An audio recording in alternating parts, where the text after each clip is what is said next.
भूमि यानी भूमि पर पाए जाने वाले ये छोटे छोटे पौधे, क्या आप इसे जानते हैं? ये भूमि आंवला है, भूमि आंवला जिसको कहते हैं। बॉटनिकल नेम इसका फाइलैंथस निरूरी है, क्योंकि ये आंवला जो कि एक बहुत ही मशहूर फल है, उसके फलों की तरह इसकी पत्तियों के नीचे आप देख सकते हैं ये फल लगते हैं। और क्योंकि ये भूमि पर यानी ज़मीन पर जा बजा बिखरा हुआ होता है, इसीलिए इसको भूमि आंवला कहते हैं या भूमि आंवला कहते हैं। इसका बॉटनिकल नेम फाइलैंथस निरूरी है। इसकी शनाख्त जैसा आप देख सकते हैं कि इमली के पत्तियों की तरह या आंवला के पत्तियों की तरह छोटे छोटे ये पौधे।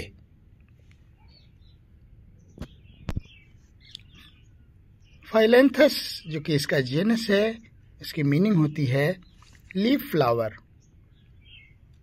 इसकी पत्तियों के पास ही यहाँ पे हर जॉइंट पे फ्लावर्स निकलते हैं, जो बाद में फ्रूट की शक्ल अख्तियार करते हैं, आंवला से मुशाबहत रखते हुए। अंग्रेज़ी में इस पौधे को गाले ऑफ विंड कहते हैं।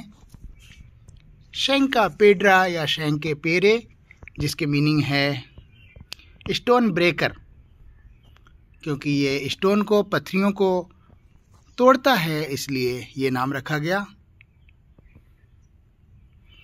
ये तकरीबन 1 बालिश्त से लेके 1 हाथ तक ऊंचाई लिए हुए होता है। ये प्लांट जैसे देख सकते हैं, इसकी ऊंचाई जो है 1 हाथ तक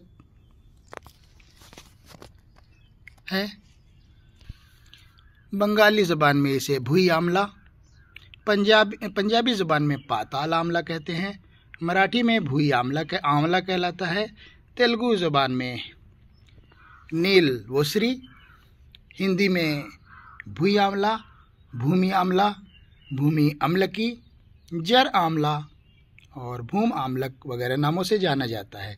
सिंधी ज़ुबान में इसे निरूरी कहते हैं और श्रीलंका में भी इसे निरूरी कहते हैं।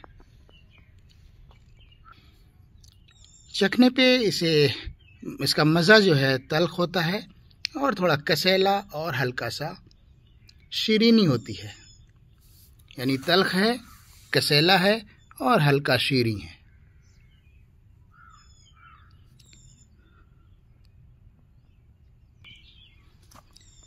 बरसात के मौसम में ये पौधा उगना शुरू होता है। इस वक्त ये वीडियो लखनऊ में बनाई जा रही है, दिसंबर का महीना है, अभी ये प्लांट मौजूद है। यूनानी और आयुर्वेदिक तिब में इसका बहुत ही ख़ास इस्तेमाल बताया जाता है। ख़ास तौर से ये किडनी के अमराज में, यूरिन इन्फेक्शन और लीवर के अमराज में इस्तेमाल किया जाता है। इसका मिजाज अतिब्बा ने हार याबिस बताया है, यानी गर्म और खुश्क।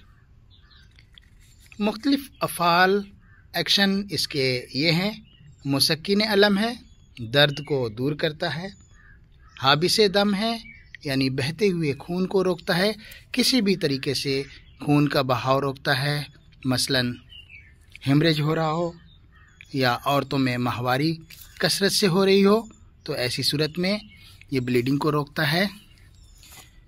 पेशाब में अगर खून आ रहा हो तो उस सूरत में भी इसका इस्तेमाल करने से वो रुक जाता है। ज़ियाबितुस के मरीज़ों के लिए ये बहुत ही फ़ायदेमंद है, इसीलिए इसको डायबिटीज़ में इस्तेमाल किया जाता है।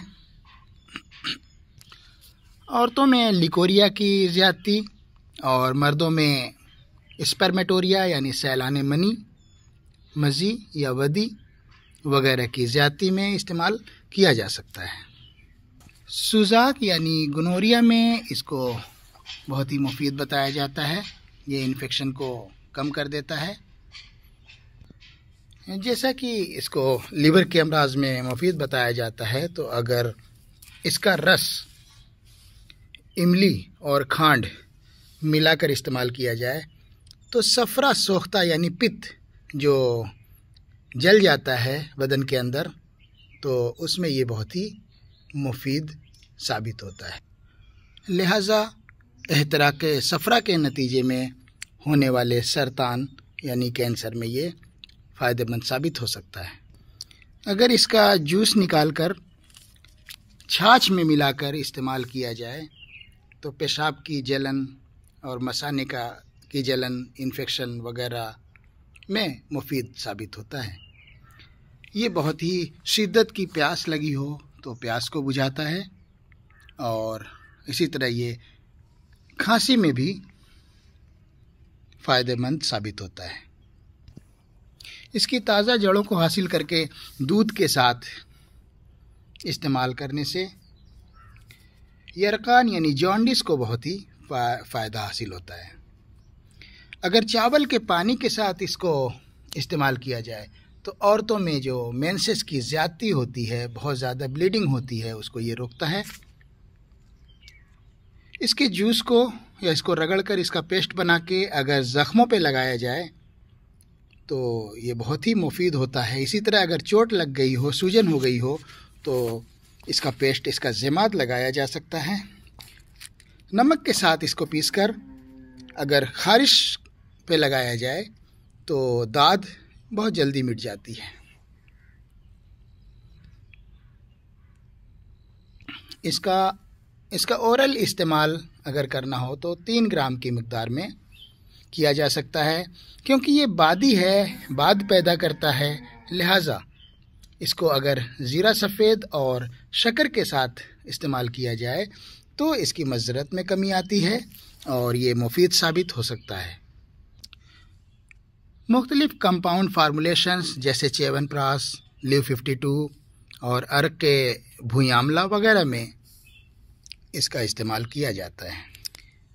इसमें मुख्तलिफ़ कीमियावी अज्जा पाए जाते हैं जिनमें लिग्नैंस, फ्लेवोनॉइड्स, ग्लाइकोसाइड्स, अल्कलॉइड्स वगैरह ख़ास हैं। फाइलेंथिन, निरैंथिन, न्यूराइड वगैरह जो है इसके ख़ास अज्जा हैं जो इसके मुख्तलिफ़ अफ़ाल को सादिर करते हैं। इसमें पाया जाने वाला न्यूराइड HIV की बाइंडिंग कैपेसिटी को रोक देता है।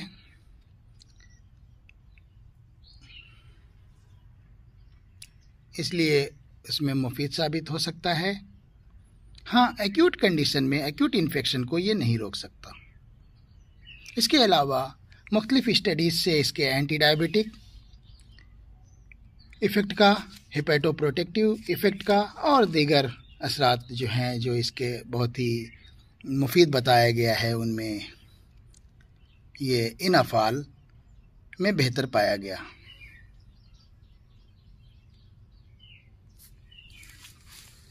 एक बार और मैं दिखाना चाहूँगा किस तरीके से इसके पत्तियों के नीचे इसके फ्रूट नज़र आते हैं जो आंवला की तरह होते हैं।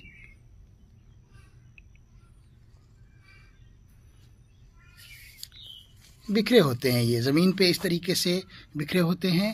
यही वजह है कि इनका ये नाम रखा गया। नेक्स्ट टाइम नई वीडियो के साथ और नई हर्ब और जड़ी बूटियों के साथ हाजिर होंगे। उम्मीद है कि भुई आमला पे ये मालूमात आपके लिए मुफीद साबित होंगी। Thank you.